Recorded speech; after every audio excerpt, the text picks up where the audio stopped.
Alors, bonsoir à tous. Voici un exercice qu'on nous demande de traiter. Ça va. Alors, la fonction f définie par x carré plus valable celui de x plus 1. Si x est inférieur ou égal à 0, et x carré plus 1, racine carrée de x, si x est supérieur à 0.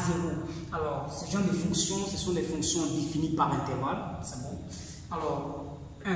Déterminer le domaine de définition de la fonction.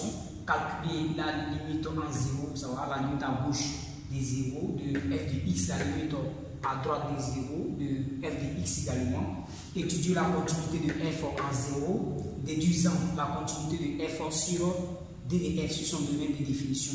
Alors, lorsqu'on nous demande de déterminer le domaine de définition des fonctions par intervalle, il faut déterminer le domaine de définition de la première expression, déterminer également aussi le domaine de définition de la seconde expression et faire l'union de ces deux domaines de définition. Ça va? Donc c'est la réunion des domaines de définition de ces deux expressions-là qui va vous donner le domaine de définition de la fonction f.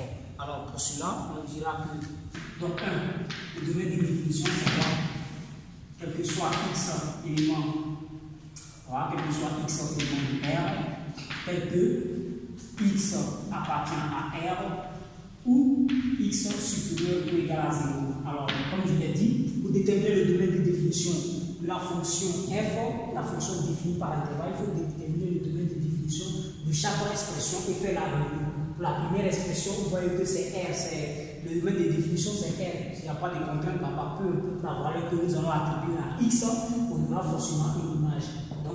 X est élément de R, ou ici, vous voyez que la racine carrée, il y a un problème. Donc, x doit être supérieur ou égal à 0. Alors, on va faire maintenant la réunion de ces deux. Donc, d de f est égal à quoi? R, union, intervalle. Ça, on va traduire ça sous forme d'intervalle. Donc, on va donner l'intervalle à 0 à puissance l'infini. Donc, ici, ça va nous faire R. Donc, c'est le domaine de définition qui est là. Donc, le domaine de définition de cette fonction-là, ça fait R.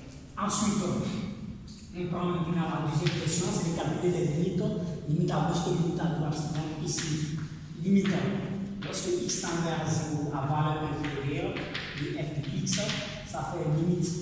Lorsque x tend vers 0 à valeur inférieure à gauche de x carré plus valeur absolue de x plus 1.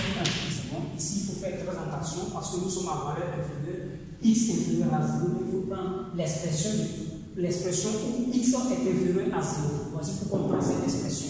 Nous sommes à gauche, c'est bon. Alors donc ici maintenant, en remplaçant, on aura 0 carré plus valable sur 0, donc qui va nous donner plus 1. Alors donc là, ça va nous donner directement 1. Donc ici on regarde les limites. Lorsque x tend vers 0 à valeur inférieure de x, ça fait 1. Alors, donc voilà ce qu'il fallait faire pour la seconde expression.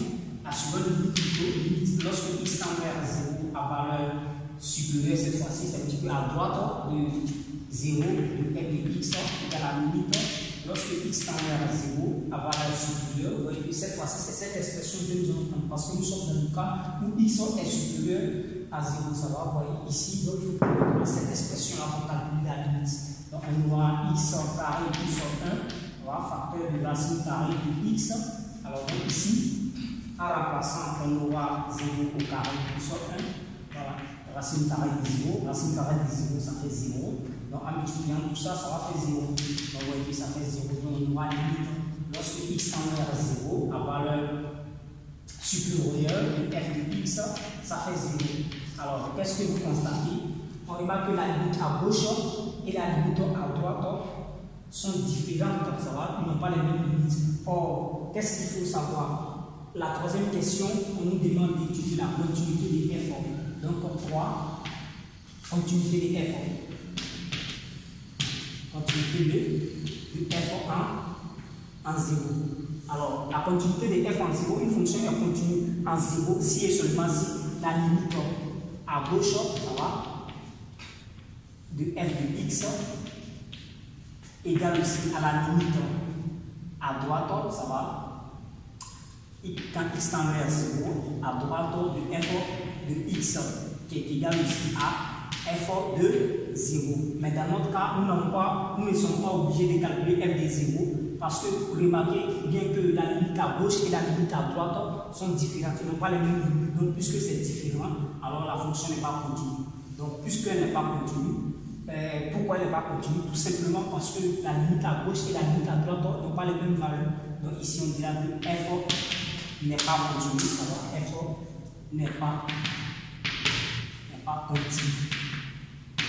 Continue en 0. Alors, pour la quatrième question, on nous demande maintenant de montrer que est-ce que f est continue sur R? Alors, donc, continuité. Voilà, continuité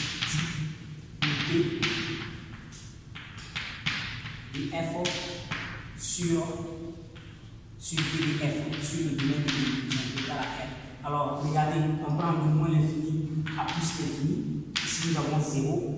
La fonction, on vient de montrer d'après la question 3 que f n'est pas continue en 0. Donc, comme f n'est pas continue en 0, elle n'est pas continue sur son domaine de définition. Une fonction est continue sur son domaine de définition si elle est continue en tout point de son domaine de définition. Si elle est continue en tout point de son domaine de définition. Si la fonction est continue en tout point de son ensemble de définition. Or, on remarque que x n'est pas, la fonction n'est pas continue en 0. Donc, il existe un point sur le domaine de définition là, où la fonction n'est pas continue. Donc, elle n'est pas continue sur tout son domaine de définition. C'est ce que cela veut dire. Alors, donc, ici, pour expliquer ça, on dira que or, on va dire que or, ça va, or 0 appartient à R, c'est bon? Donc, d'après la question 3, on dira que d'après 3, f n'est pas continue, n'est pas continue en 0. D'où f n'est pas continue sur R.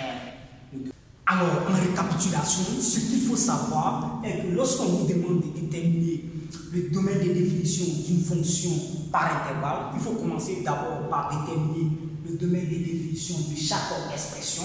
Ensuite, on fait la réunion, ça va faire la réunion de les domaines de définition pour trouver le domaine de définition de la fonction souhaitée.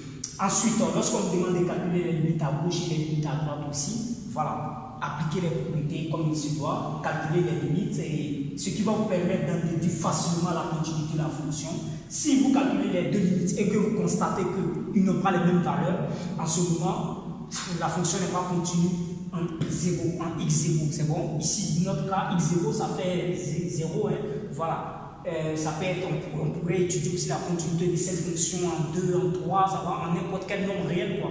Voilà, racine carrée de 2, pourquoi pas. Donc, ici, c'est parce que c'est 0, donc on pourrait aussi étudier la continuité d'une autre fonction, de la même fonction, ça va, en un autre point.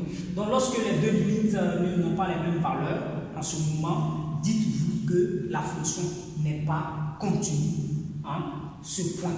C'est bon. Maintenant, au niveau du domaine de définition, une fonction est continue sur son domaine de définition si et seulement si la fonction est continue en tout point de son domaine de définition. J'espère qu'on se comprend. Si elle est continue sur son domaine de définition, si et seulement si elle est continue en tout point de son domaine de définition. Donc, si vous arrivez à montrer que la fonction n'est pas continue en un point x0 qui appartient au domaine de définition, alors cela veut dire que la fonction n'est pas continue sur son domaine de définition. C'est bon? Donc, c'est ce qu'il fallait connaître. Bon, ça, c'était juste pour vous rafraîchir un peu la mémoire sur ça. Alors, merci, à la prochaine.